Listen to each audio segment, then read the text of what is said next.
Peter B. Collins, news and comment. It's Monday, February 3rd, 2020. A quick programming note, your humble host is taking a winter break. Kathy and I are going to go visit some snowbirds, and my next podcast will be coming your way on Thursday, February 13th. And a heartbreak for Bay Area football fans. The San Francisco 49ers had it all wrapped up, and then a major comeback cheated them from victory in the Super Bowl as Kansas City prevailed. It was a good game, and I congratulate Kansas City, which we all know is based in Missouri, not Kansas. And I wanted to note 3 of the Super Bowl commercials that I watched. Now, for the most part, like average people, I put the game on pause for half an hour, and then I zipped through most of the commercial breaks. But when I saw one from the Trump campaign, I paused and played it. And it was the first of 3 ads distinguished by their exploitation of African-American women. And Trump used his very modest moves at criminal justice reform, which was promoted by Kim Kardashian and Van Jones and his colleague Jessica Jackson, who I know. And many of us in the reform of the criminal justice movement side of things were a little bit uncomfortable to see people like Van Jones align with Jared Kushner and Trump himself. The result was a modest reform that led to the release of some prisoners who were behind bars on nonviolent drug offenses. Now, Obama released far more people, but Trump is taking credit, and he used a commercial that featured the voice of a very, very happy African-American woman whose son was released under the First Step Act, and she cited Donald John Trump and then said, "Hallelujah." The next exploitive commercial that I saw exploiting African-American women was from the Mike Bloomberg campaign. He bought a 1-minute spot, and it focused on gun violence. Now, that is one of the signature issues of Mr. Bloomberg. It's also important to note that, like his fellow billionaire and Republican, well, Bloomberg is nominally a Democrat now, but they both chose to exploit African-American females. So we see the mother of a child who was snuffed out at an early age by gun violence. It was a pretty emotional spot, and Bloomberg has a greater right to use this, in my view, than Trump, because he does have a consistent record advocating for reasonable gun legislation. And then there was the third spot that exploited African Americans and gun violence in this country, and it threw shade on Colin Kaepernick and Black Lives Matter, and it was the well-spun commercial by the NFL, which, up to a point, does call for reform of our system and highlights the risk of African Americans being, and unarmed ones at that, being shot and killed by white police officers. That was the central thrust of Colin Kaepernick's taking a knee and the statements that he made following that gesture. But he wasn't included in this message, and neither were any people from Black Lives Matter. And this is the way the NFL carefully spins its image. And I'm not a big football fan. I watched because the home team was playing. But what I saw was the commercialization of virtually every element of American culture and its subservience to the sales of products, to the ratings of the NFL, and to turning a blind eye to the violent sport that has these members of a millionaires club go out there and bash their heads in, with long-term effects from concussion and traumatic brain injury that are swept aside because these gladiators choose to play, right? And we choose to watch. And it sells a lot of beer and many other products. So the Democratic National Committee has tipped its hand once again. It is rigging the primaries. And the biggest person who will pay a price is probably Bernie Sanders. So they've changed the rules for access to the upcoming debate in Las Vegas. And because Mike Bloomberg is not raising money from individuals at all, he's just burning through hundreds of millions of dollars of his own personal fortune, he has effectively bought his way onto the debate stage. Now, directly, the person who should be most offended by this is fellow billionaire Tom Steyer. Because, to my knowledge, Tom Steyer has never been a Republican.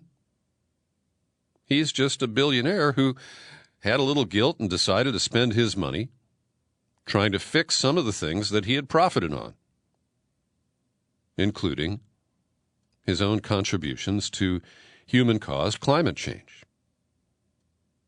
And Tom Steyer, in order to qualify for the debates last year, was out there spending money on social media and other advertising in order to get people to chip into a dollar to a guy who didn't need it.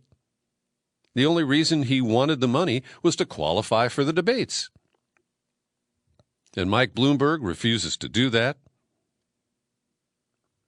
And Tom Steyer played by the rules, got into the debates, scored big in polls in South Carolina and in Nevada. And while, I don't really approve of any billionaire buying his way into the race, Tom Steyer at least observed the rules. So now the DNC just, voila, with the wave of a magic wand, is revising its criteria to allow people like Mike Bloomberg to participate. So what they've done is doubled the polling threshold and eliminated the individual donor requirement. Now, if you're Cory Booker, Kamala Harris, or any of the other people who've dropped out of the race so far because you couldn't meet those requirements, this new standard is an obvious giveaway to Mike Bloomberg. Now, he's been passing money out all over the country. I saw a report of $300,000 that he gave to the DNC before this change took effect. He also has been lining up mayors. San Francisco, former Los Angeles Mayor Villaraigosa has just endorsed Bloomberg. These are all people who have received campaign support from him in the past. He has been grooming them. And here's the bullshit from the DNC. Now that the grassroots support is actually captured in real voting, the criteria will no longer require a donor threshold. It was appropriate for the opening stages of the race when candidates were building their organizations and there were no metrics available outside of polling to distinguish those making progress from those who weren't. What a rat. Now, the rules open the door for Bloomberg to participate after New Hampshire. Warren and other liberal supporters have argued that Bloomberg needs a proper vetting since his media company's been instructed not to cover the Democratic primary. Some have urged the DNC to reconsider its rules to allow him to participate, and Warren has been critical of a non-disclosure agreement that women at his company have signed that bar them from discussing legal claims. She believes they should be released from that gag order. So this fundamentally changes the nature of the race. As we'll note in a moment, Bernie Sanders has led the fundraising with, average contributions of around $25. And so the DNC is so afraid of Sanders that this is just one of the efforts they're using to try to stop him. And Jeff Weaver, quote, to now change the rules in the middle of the game to accommodate Bloomberg, who's trying to buy his way into the Democratic nomination, is wrong. And Sanders' advisor Weaver continued, now suddenly because Bloomberg couldn't satisfy one of the prongs, we see it get changed? That's the definition of a rigged system, where the rich can buy their way in. And Tom Steyer is upset. He said, back in December, I called on the DNC to open up the debate requirements so that more candidates, including those of color, would be able to participate. Instead, they're changing the rules for a candidate who is ignoring early state voters and grassroots donors and who is not a person of color, except when he gets really pissed off after Trump has insulted him. And here's a quote from spokesperson for Andrew Yang. It's a mistake for the Democrats to change the rules for debates in the middle of this race to yield to a billionaire. We need to respect the grassroots movement leading this party forward. Oh, and the insults that turn Mike Bloomberg bright red, beet red? Well, I chose not to watch the pregame interview of Sean Hannity chatting with his close friend, Donald Trump. But apparently, Trump unloaded on Mike Bloomberg, and he focused on the term little. When asked what he thought of him, very little. I just think of little. And then he went on to create this fantasy. I have not heard anything about this. He says, now Bloomberg wants a box for the debates to stand on. Okay, there's nothing wrong. You can be short. Why should he? Why he should get a box to stand on? Okay. He wants a box for the debates. Why should he be entitled to that, really? Does that mean everyone else gets a box? Now, Bloomberg is 5'8", and Trump is 6'3". I don't consider 5'8" to be that short. But Trump is always looking for some advantage. He's calling Bloomberg Mini Mike. And the only person I know who has used a box to stand on when she spoke at a podium was the diminutive senator from California who's now retired, Barbara Boxer. And she made no bones about it. She had a staffer who'd come in with this little wooden box and put it behind the podium just as she was being introduced.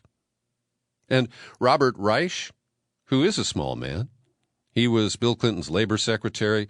He now teaches at UC Berkeley. He tools around in a Mini Cooper that fits him. And I once saw him speak at a luncheon, and he stood up on a chair so he could be seen through the entire room. And he said, yeah, I was 6'8" when Bill Clinton appointed me. So Hillary Clinton is playing the victim card once again. She's a victim of Bernie Sanders because he failed to deliver the 2016 election to her after she had trashed his supporters directly and through surrogates and through the internal machinations of the DNC. And so Hillary's decided to pull the scab off that. And this was not subtle.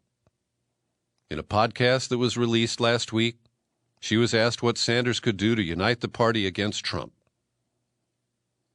And Hillary said, well, he can do it, but that was not our experience in 2016. This led to a Sanders event in Iowa on Friday night where the outspoken Detroit Congresswoman Rashida Tlaib was on stage. And I don't know who the moderator was, but she mentioned that Hillary had made this comment about Sanders. And she said, we're going to be classy. We're not going to boo. And Tlaib said, no, I'm going to boo. She said, you know me, I'm not very good at hiding how I feel. The New York Times reported the boos, and in the third last paragraph of this lengthy article, they mention, on Friday, Hillary was sharply critical of Sanders' 2016 campaign and that his supporters didn't unite around her after she won the nomination. Now, I got to take a minute here to just recap here.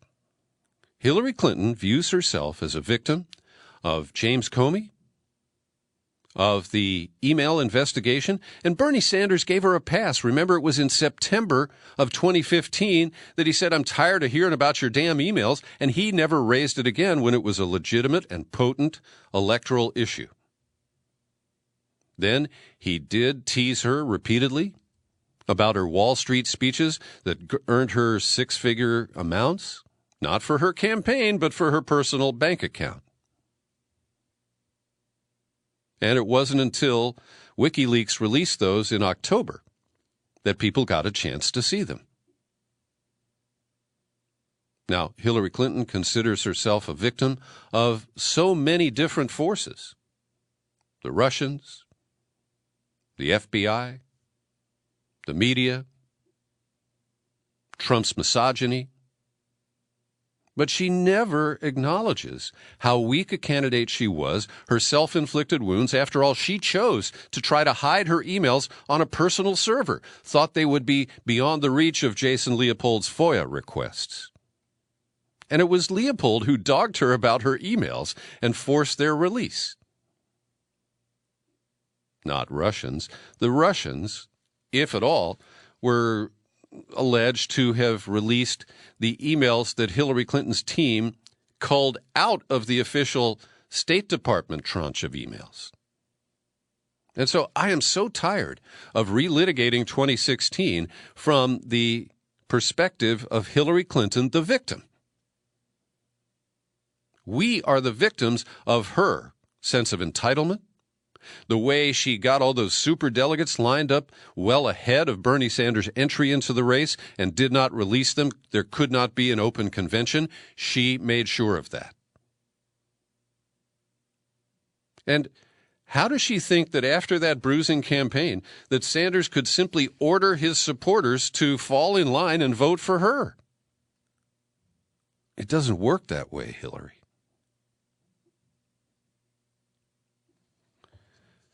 And then there's John Kerry, who we had to sit down and shut up and hold our noses for in 2004, a weak candidate who got swift-voted from the start and didn't know how to respond. He's out there in Iowa now, and he is spreading the fear that Bernie Sanders is going to take down the entire Democratic Party.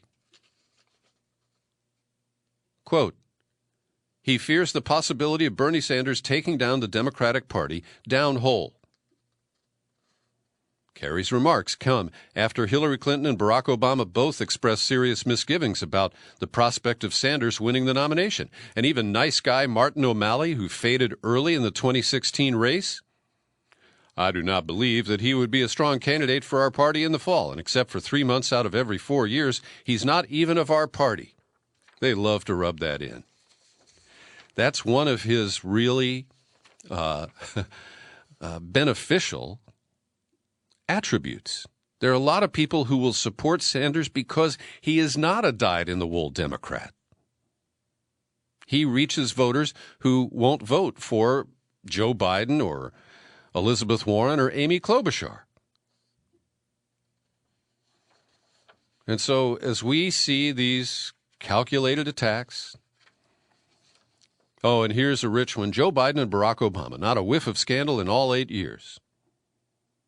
And back in 2004, remember how they tried to distort my military record? They did distort my military record. And they threw the swift boat stuff at me. That's what's happening to Joe now. They're swift boating him. No, Mr. Kerry, the swift boating is being aimed at Bernie Sanders, trying to take him down on his strengths, which is what happened to you in 2004.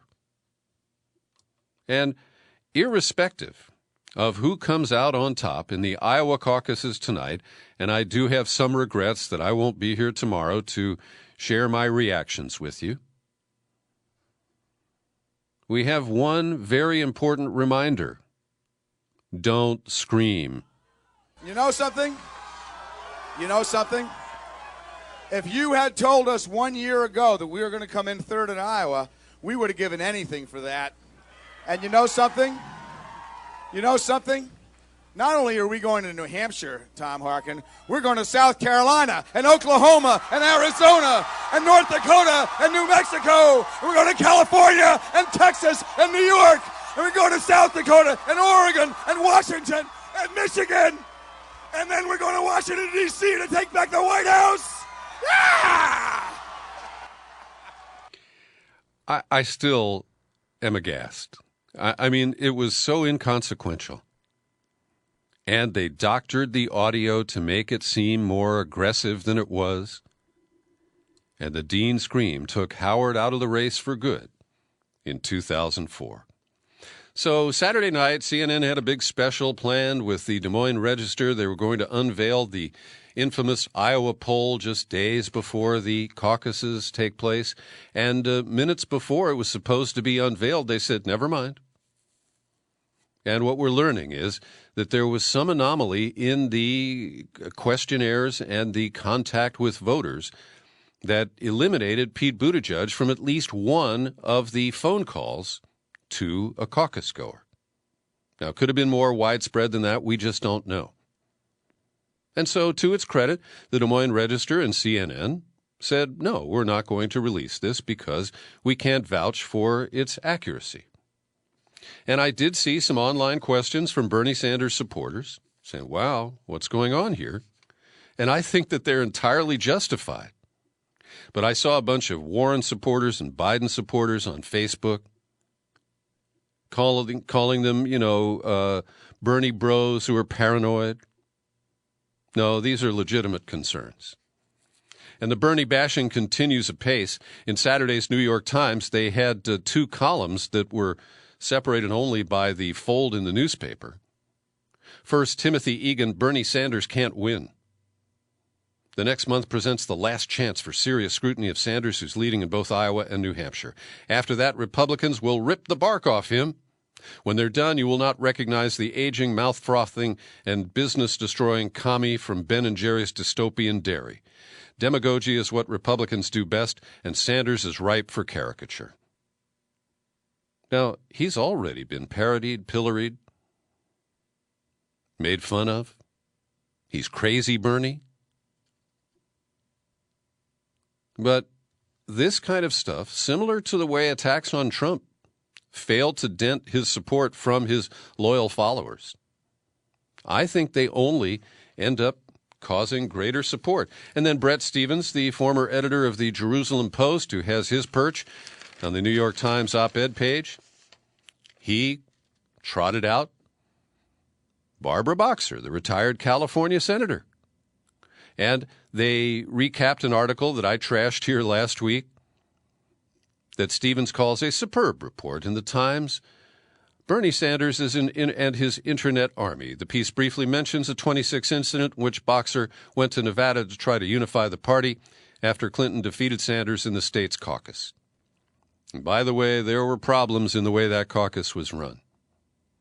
But then Boxer tells about how a chair was lifted. Someone picked up a chair, but nobody threw one. And that was the false report that traveled all around the world, driven by Barbara Boxer.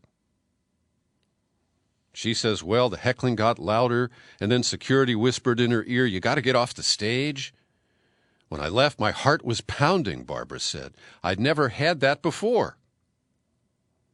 And then the rest of it is just a rehash about Bernie bros. And I know a lot of women who support Bernie Sanders who do not give a fuck about the Bernie bros and all the stuff that's blamed on them. Then there was a news report, an actual, legitimate piece of journalism in the New York Times on Saturday. We'll give credit to Giovanni Rusinello.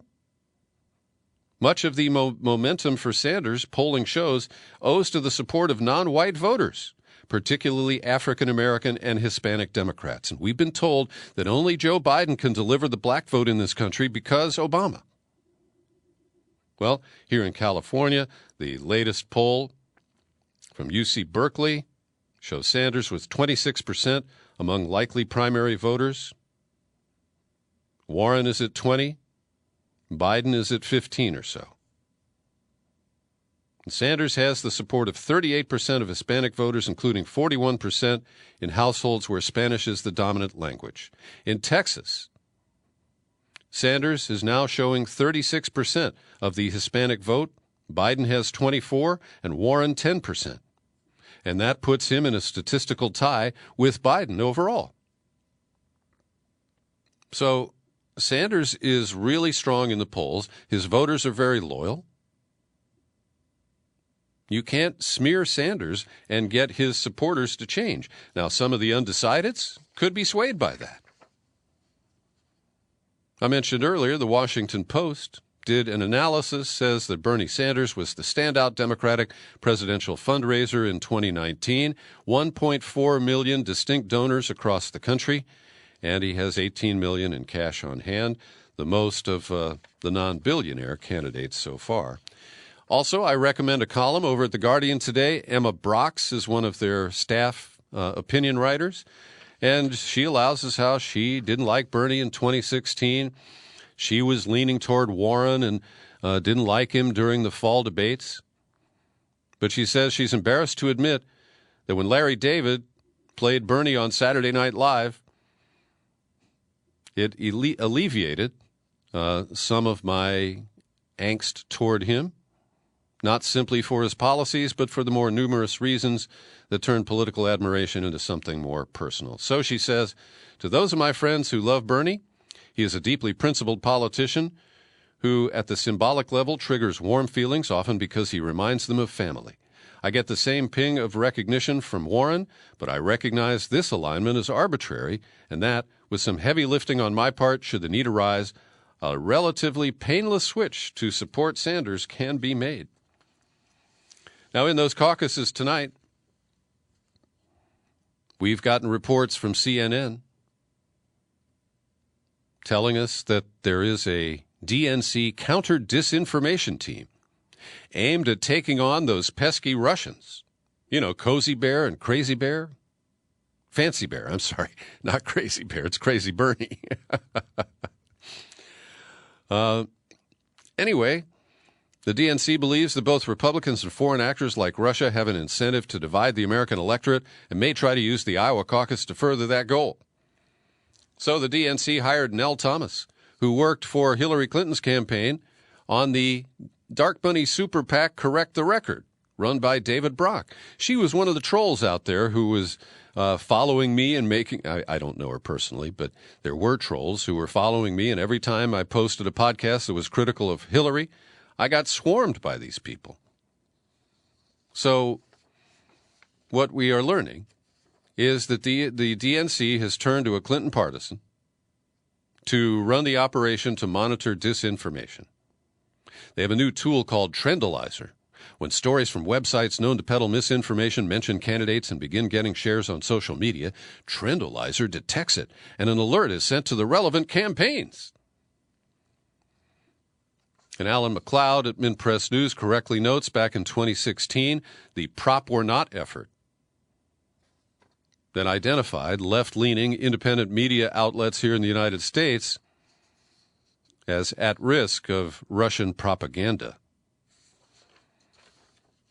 And as we reported in our interview with Joe Laria of Consortium News, that virus also spread to Canada, and Consortium News is fighting back right now.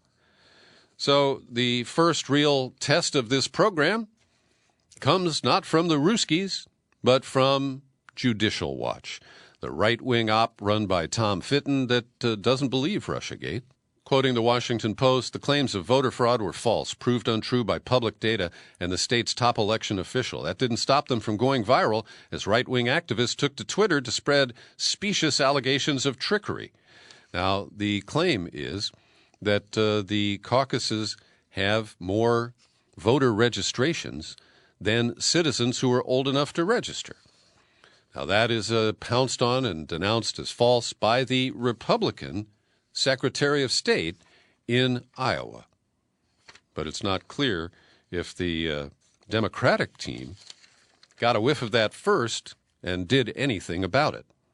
Then you get to election security. Can the vote count be hacked into and rigged? The New York Times, in paragraph 4 of this fear-inducing story, reads, while security officials have not seen any credible threats to the Iowa caucuses, Democrats, aided by Homeland Security, are taking no chances with the first nominating contest. There are no voting machines to hack, they acknowledge, and there are no known threats. But we are there to protect. And the DNC has even rolled out its own app. And I don't know how hackable it is. I just have to raise that question, where the results from each caucus location will be sent to a central tabulator at Iowa Democratic Party headquarters. That's an invitation for hackers. Every day I pause for a minute to thank the people who support my work here at the Peter B. Collins Podcast with your subscriptions. Great people like Faith Peoples, David Radcliffe, Doug Cooper, and special mention for Raul Castillo, who over the weekend canceled his $10 a month subscription so he could take out double, a $20 a month subscription. Thank you so much, Raul. I really appreciate that. If you're not a subscriber, get on board. Come on over to peterbcollins.com, click on Become a Subscriber. You'll land on the sign-up page, and it's easy to choose a level of support that's comfortable for you. And if you don't like PayPal, hit me up in the U.S. mail at Box 150-660, San Rafael, California, 94915. Got an email in reaction to my commentary on Friday, which I admit was a little on the dark side. I said farewell to the American Republic. The mobsters who form the GOP majority in the U.S. Senate have made it clear. They have greater loyalty to their mob boss than to the Constitution and to their own future at being able to protect their turf as a co-equal branch of government. And Jerry Frasia, who lives offshore in Italy, but he's in the U.S. for a winter break, he said, one thing I'd say differently from what I said is the charge that these senators have put party over country. Yes, but I don't think that phrase captures the reality of the situation. The Trump cult senators have placed money and power over country, which, as I believe, is very consistent with market ideology. Each person pursuing his self-interest will result in justice for all. And he wags parenthetically, I can see Superman now standing in front of the flag, wind blowing. Also, he says, I think this can be linked to Citizens United. Tons of anonymous money has been funneled to the Trump cult senators. Is this not neo-fascism with a pernicious wingnut executive branch completely untethered from congressional oversight? It will all come down to corporate Dems deciding whether or not they want to align with corporate Repubs or get behind a Democratic Socialist Bernie. Meanwhile, planet Earth is on fire. Thanks, Jerry. Well said. Now, today, the impeachment trial in the Senate is whimpering to a close, final arguments being lamely presented by both sides, who know that the die is cast and not a single person in the Senate will be moved. I want to point out that we did not see impartial justice as each Republican and Democrat took an oath to provide in this impeachment trial. We also never saw a standard set. Is it reasonable doubt? Is it beyond what is the in a civil case? It's the preponderance of the evidence. Well, since no standard was set, we saw Republicans set their own. Oh yeah, he did some bad stuff, but it's not impeachable. And my former producer Mary Finn posted a cartoon that translates pretty well when I just read the words here. It's a Republican senator. The president didn't do it. Next panel. Even if he did it, the evidence is all hearsay. Next panel. Even if they're actual witnesses, we don't want to hear from them. Next panel. Even if we heard from them, it doesn't meet the standard of impeachment. Next panel. Even if it does meet that standard, we still have all the votes we need. Final panel. We find the president innocent by reason of we don't care if he's guilty. And in the Sunday New York Times, analyst Peter Baker opened with a quote from Ralph Waldo Emerson, "When you strike at a king, you must kill him." And I have a lot of complaints about the Democrats' process. The Republicans do have a fair criticism. The Democrats rushed this in order to get the impeachment vote out before Christmas. Now, there's also some gamesmanship in that comment. They say the Democrats didn't allow the court cases to go forward, that, if they just waited a little longer, they might have gotten more witnesses and more evidence. I don't think that's really the case because the cover-up was in place. The stone wall had been erected. And the idea that lawsuits could be settled in time to have an impeachment trial before the elections in November, I think that's farcical. But I am still steaming that the Democrats didn't include the Michael Cohen plea deal, a slam dunk guilty case against Donald Trump, in the articles of impeachment. So I'm looking at the stories here that relate to the impeachment process today, and I don't want to waste your time by rehashing the arguments that were made by both sides and have been rehashed many, many times. What we have is intentional, willful denial by the Republican majority in the Senate and their deep fear of the mobster who runs their party now, that if they stepped out of line, they would be politically killed. Now, there is an issue about Pat Cipollone, the leader of the president's team and White House counsel, because based on John Bolton's book that has been leaked, we haven't actually seen the book, and Bolton hasn't spoken publicly about it in a credible way. But Cipollone was a key player at some of the meetings with Trump where he was hatching the plan to pressure Ukraine until they would open up or announce investigations into the Bidens. Also, a weakness in the Democrats' case is that it originated with this whistleblower, and there is a post all over Facebook that names the whistleblower and shows him in pictures with Pelosi, with Schiff, with Joe Biden, who he reportedly was a staff advisor to during the Obama administration. And that is a weakness in the Democratic case that is being exploited. But Hakeem Jeffries has it right when he says that the Republicans have allowed a new normal in which presidents are not held accountable. A president who can obstruct and thwart the impeachment power becomes unaccountable. He or she is effectively above the law, and such a president is more likely to engage in corruption with impunity. This will become the new normal with this president and for future generations. And Doug Jones, the wobbly so-called Democrat in Alabama, is still uncertain about how he's going to vote, and that could make it a bipartisan vote that just gives Trump even more leverage to dupe his willfully duped followers. And this claim that comes from Rob Portman and Lamar Alexander that the president was wrong and that they, really care about that, but they're not going to vote to remove him from office, that's just hogwash, and we know it. A couple of quick items before I go here. They went through many deliberations and negotiations, and the leadership in Iraq named a new prime minister after several months of this delay. And his name is Mohammed Tawfiq Alawi. And you may recognize the Alawi name because his cousin, Iyad Alawi, was a hand-picked American prime minister back during the Bush administration. Well, he made a lot of good noises. He praised the bravery of the protesters who'd taken to the streets demanding a new government. And the next day, here's the AP, anti-government demonstrators rejected Iraq's new prime minister designate after his nomination by rival government factions, compounding the challenges he'll have to surmount in order to resolve months of civil unrest. Now, we're told by the previous prime minister that the U.S. stoked the protests and even deployed snipers.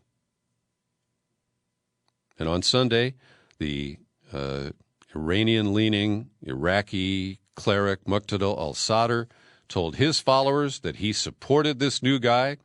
They feel that they've been betrayed by al-Sadr. And they quoted a protester in Baghdad's Tahrir Square. "We don't want Alawi because he is a party member chosen by the parties. We want an independent nominee." Well, I'm sure the CIA's got somebody just waiting in the wings for you. And finally today, I've been meaning to mention since Mike Pompeo subjected NPR reporter Mary Louise Kelly to the Ukraine test. They brought in a blank map, and he said, "I'll bet you can't even find Ukraine on a map." And she did. Well, somebody put up an equivalent online, and I want you to know that your humble host passed on the first attempt.